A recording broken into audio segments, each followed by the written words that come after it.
Assalamualaikum warahmatullahi wabarakatuh. Saya Septi Indah Saputri dengan NIM 2121111273 dari kelas 3H. Di sini saya akan membahas tentang konsep siasa dusturia. Poin pertama yang akan saya bahas adalah pengertian. Jadi, konsep siasa dusturia ini adalah merupakan bagian fikih siasa yang membahas masalah perundang-undangan negara. Jadi, dalam hal ini, yang dibahas adalah mengenai konsep-konsep konstitusi atau undang-undang atau sejarah lahirnya undang-undang dalam suatu negara, kemudian legislasi atau bagaimana cara perumusan undang-undang, kemudian lembaga demokrasi dan syura yang merupakan pilar penting dalam perundang-undangan tersebut. Kemudian konsep negara hukum dalam siasa dan hubungan-hubungan timbal balik antara pemerintah dan warga negara, serta hak-hak warga negara yang wajib dilindungi, serta permasalahan dalam fikih dusturiah yakni hubungan antara pemimpin di satu pihak dan rakyatnya di lain pihak, serta kelembagaan-kelembagaan yang ada di dalam masyarakat. Poin yang selanjutnya adalah sumber hukum.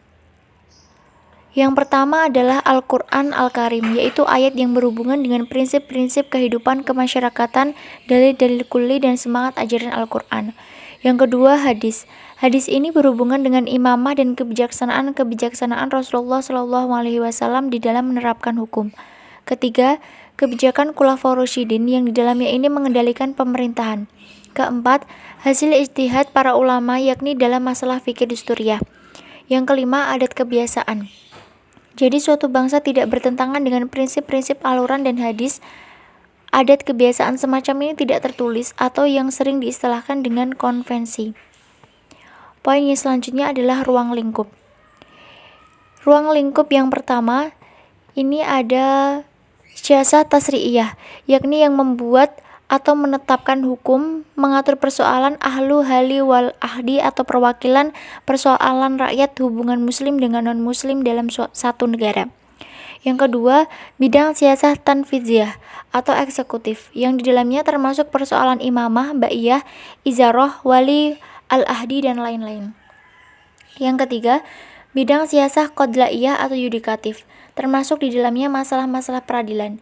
Bidang siasah idariyah atau administrasi negara, termasuk di dalamnya masalah-masalah administratif dan kepegawaian. Untuk poin yang selanjutnya adalah konsep negara hukum.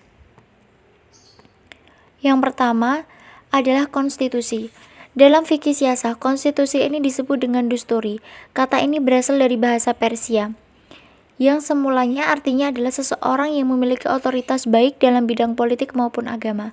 Yang kedua ada legislasi, di mana dalam hal ini legislasi atau kekuasaan legislasi yang bisa disebut dengan al-sultah al-tasri'iyah, yaitu kekuasaan pemerintahan Islam dalam membuat dan menetapkan hukum. Yang ketiga ada ummah. Dalam Piagam Madinah, pemakaian kata ummah ini mengandung dua pengertian.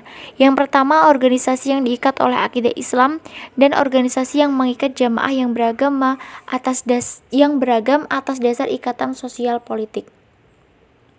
Yang selanjutnya ada syura dan demokrasi. Kata syura berasal dari sywa, wa, dan ra yang secara etimologi yaitu mengeluarkan madu dari sarang lebah. Dalam pengertian ini, kata syura dalam bahasa Indonesia menjadi musyawarah, mengandung makna segala sesuatu yang dapat diambil atau dikeluarkan dari yang lain, atau disebut juga suatu pendapat untuk memperoleh keadilan. Untuk poin yang selanjutnya adalah refleksi siasah dusturiah di Indonesia. Jadi, jenis suatu negara yang diatur dalam konstitusi terbagi atas 6 dalam masing-masing kekuatan diurus oleh suatu badan atau lembaga tersendiri, yaitu kekuasaan membuat undang-undang atau legislatif. Ini dipegang oleh DPR, MPR, dan DPD. Yang kedua, kekuasaan melaksanakan undang-undang atau eksekutif, yaitu dipegang oleh presiden, wakil presiden, dan para menterinya atau pelaksana undang-undang. Yang ketiga, kekuasaan kehakiman atau yudikatif. Ini dipegang oleh MK, MA, dan Komisi Yudisial. Yang keempat, kekuasaan kepolisian.